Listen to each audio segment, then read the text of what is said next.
जाएगा कि वो गुरु है कि नहीं।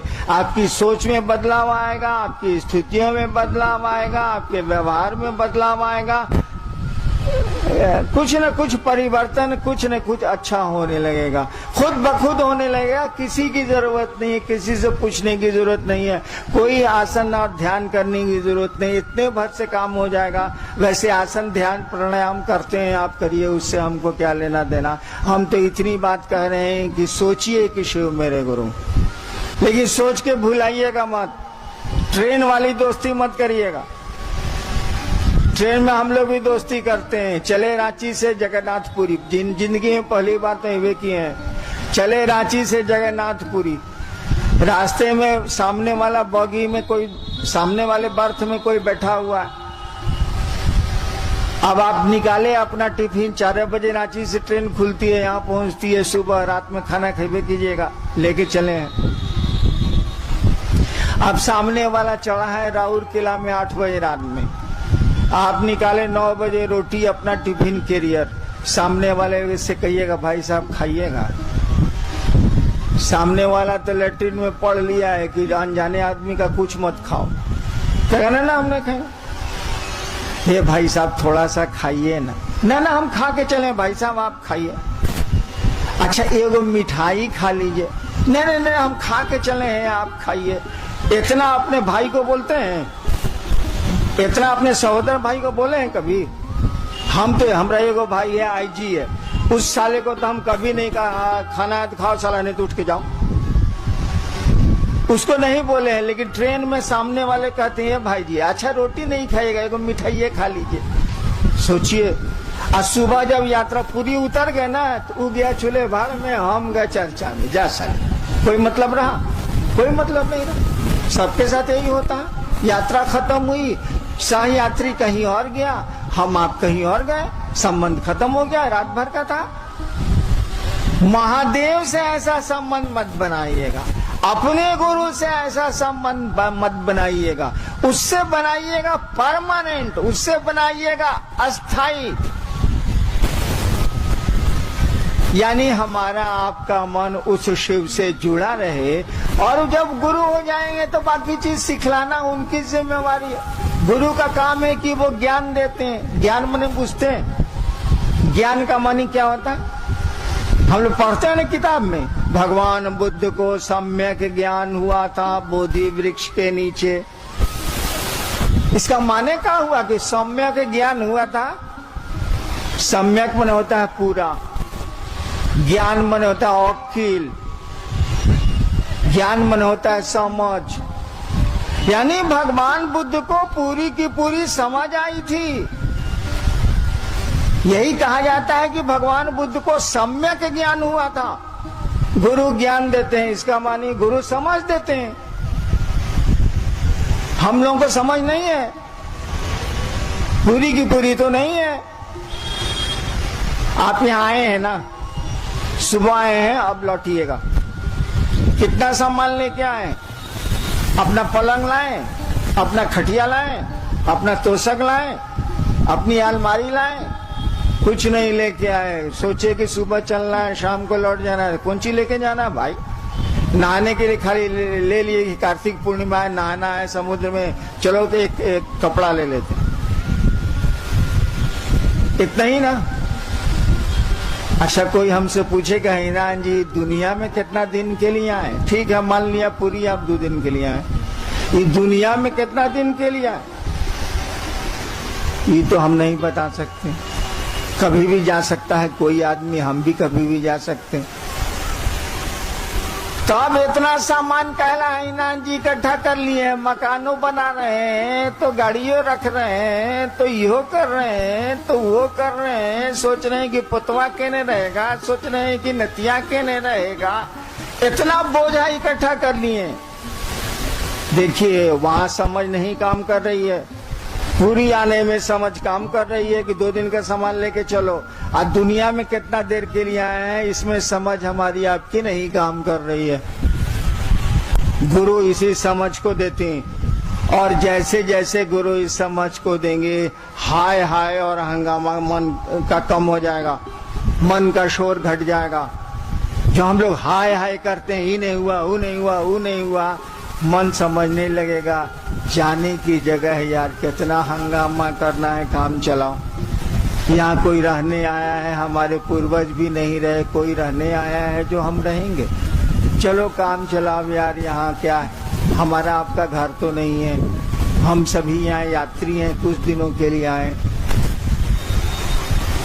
यही ज्ञान गुरु देते हैं, यही समझ गुरु देते हैं, और इस जीवन में बदलाव आता है। ऐसा नहीं है कि मरने के बाद गुरु बैतरणी पार कराते हैं, जी ना, इस जीवन में वो आपको जीवन के दुखों से, जीवन के संघर्ष से, जीवन की तकलीफों से मुक्त करते हैं, हटाते हैं गुरु। हम लोगों ने कहा उस शिव को अपना गुरु मानिए, बना के देखिए, सोचिए कि शिव मेरे गुरु हैं, आइए देखें कि क्या जिज्ञासा आई है। एक भाई की जिज्ञासा है कि विशेषता में किसी भी तरह की कल्पनाएं खान-पान आदि की चीजों में भी लगाई जाती है। एक भाई ने पूछा है कि शिव शिष्यता में किसी तरह की वर्जना, रोक, वर्जना माने रोक, प्याज नहीं खाना है, लहसुन नहीं खाना है, ये नहीं करना है, ये नहीं करना है, सिगरेट नहीं पीना है, शिव शिष्यता में किसी तरह की वर्जना क्यों नहीं लगाई जाती है, रोकते क्यों नहीं हैं आप लोग? हम चर्चा के शुरू में ही आपको कह दिया था कि इस कार्यक्रम में हम लोगों में से कोई गुरु नहीं है। हम लोग शिव को अपना गुरु मानते हैं, शिव हमारे गुरु हैं। एक बात बताइए, गुरु शिष्य की परंपरा में, शिक्षक छात्र की परंपरा में कानून किसका चलेगा, लड़का का कि मास्टर का? स्कूल में कानून किसका चलेगा, लड़का का कि मास्टर साहब का? नियम किसका चलेगा, लड़का बनावेगा से कि मास्टर साहब बनावेंगे से? अगर लड़का के बनाने से कानून चलेगा तो सब स्कूल के बाहर में देखिएगा 10 से 4 खाली कबड्डी हो रहा है और मास्टर साहब कबड्डी खेल रहे हैं। क्या कि लड़के कबड्डी खेलना चाहते हैं, पढ़ना नहीं चाहते, लड़कों का स्वभाव है, नटखट होते हैं, वो क्या पढ़ेगा वो? यानी गुरु शिष्य की परंपरा में गुरु का नियम कानून चलेगा, शिक्षक और विद्यार्थी के मामले में शिक्षक का नियम कानून चलेगा, विद्यार्थी का नहीं चलेगा, नहीं तो विद्यार्थी पढ़ेगा ही नहीं। ठीक उसी तरह से गुरु शिष्य की परंपरा में गुरु के नियम चलते हैं। गुरु जो कहेंगे सो होगा, चेला कहेगा तब तो गुरु जी को लेमन जूस खिला देगा, गुरु जी कहेंगे वही होगा। और आप हमसे पहले से जानते हैं कि शिव जगत के गुरु हैं। हम लोगों के पहले से इस देश को मालूम है कि शिव जगत गुरु हैं, गुरुओं के गुरु हैं, गुराधिपति हैं, ये सब पहले से मालूम है। हम लोग कोई नई बात नहीं कह रहे।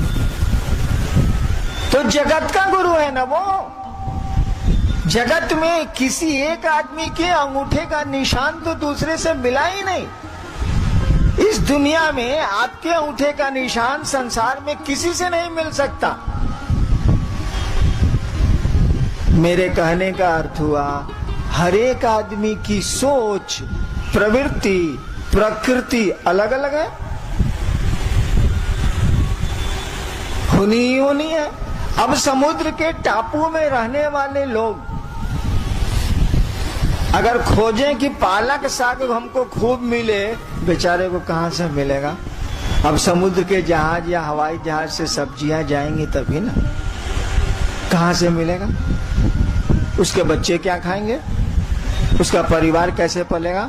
उसको समुद्र पे तो भरोसा करना ही होगा, समुद्र की मछलियों और जानवरों पर उसको पेट पालना ही होगा, अपना रोजगार उस पर खड़ा करना ही होगा। क्या करेगा वो? आपने नहीं देखा होगा, जब बाढ़ आती है देखा ही होगा, यहाँ भी तो तूफान आता ही है। जब तूफान आता है या बाढ़ आती है बिहार झारखंड के राज्यों में, मैं तो वहाँ प्रशासन में रहा हूँ, लोग रेलवे लाइन पर चले जाते हैं, कुछ खाने को नहीं। सरकार की राहत में तो देर लगती है। लोग रेलवे लाइन पर चले जाते हैं और उसी पानी से मछलियों को मारते हैं, आग में भूंजते हैं, अपने भी खाते हैं, बच्चे और पत्नी को भी खिला के 2-3 दिन तक तो उनको ऐसा करना ही पड़ेगा। कुछ तो मिलेगा नहीं, चारों बगल पानी है। बताइए अब महादेव किसको रोकेगा? कोई पानी पे जिंदा है, कोई घास पे जिंदा है, कोई कैसे है, कोई कैसे है, सबकी सोच अलग अलग है। इसीलिए कोई नियम वो लगा ही नहीं सकता, कोई वर्जना वो डाल ही नहीं सकता। सबको छूट देनी ही उसको पड़ेगी कि सब लोग आओ, कोई दिक्कत नहीं है। कहा कि एक को रोकेगा, जहाँ एक को रोकेगा, जहाँ एक नियम बनाया सब रुक जाएगा, बहुत सारे लोग रुक जाएंगे। बना ही नहीं सकता कोई भी संसार का जगत गुरु, कोई रूल बना ही नहीं सकता। वास्तव में तो शिव ही जगत गुरु हैं, ईश्वर हैं, ईश्वर का नाम है शिव। इसीलिए कोई वर्जना शिव शिष्यता में लागू नहीं की गई है। लागू गुरु न करेगा, चेला कैसे लागू करे? चेला को तो अधिकार नहीं है। और वो जगत का गुरु है, जगत में तो एक अंगूठे का निशान दूसरे का मिला ही नहीं। कि आप जो सोचते हैं आपका बेटा वह नहीं सोचता, आपकी माँ वह नहीं सोचती, आपके पिता वह नहीं सोचते। सबकी सोच अलग अलग है, सबका चाव, सबकी अभिरुचि, सबकी इच्छाएं अलग अलग होती हैं, सब अलग अलग है। शिव किसको रोकेगा? वो तो सबका है, वो सबका हो या नहीं उस